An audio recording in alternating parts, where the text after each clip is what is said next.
This is switching from a bi-weekly payroll to a semi-monthly payroll. And the reason being is when you're on a bi-weekly pay schedule, there's 2 months out of the year that has 3 pay cycles. And I don't know about for you, but for us, we'd have a couple months leading up to it where it looked, awesome. We had cash flow, and then bam, that month would hit. And, after by the end of the month, we're scraping, trying to find cash just to make that third payroll. So really, there's a lot of uneven cash flow with that way. Even if you do a weekly pay system, there's probably gonna be 4 months out of the year that you got pay period in the month.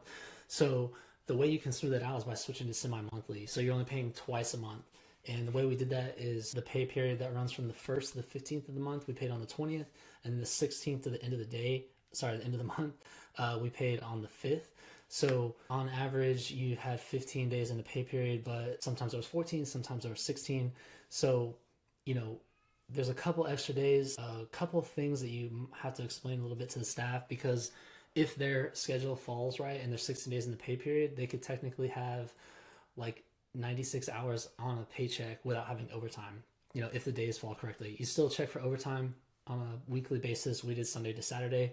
So any Saturday that finished in the pay period, we were checking that week for overtime. So there's a little bit of an adjustment, but again, it really smooths out the cash flow. You're not going to have like those huge months of profit, but you're also not going to have those huge months of negative cash flow when you have a third pay period. So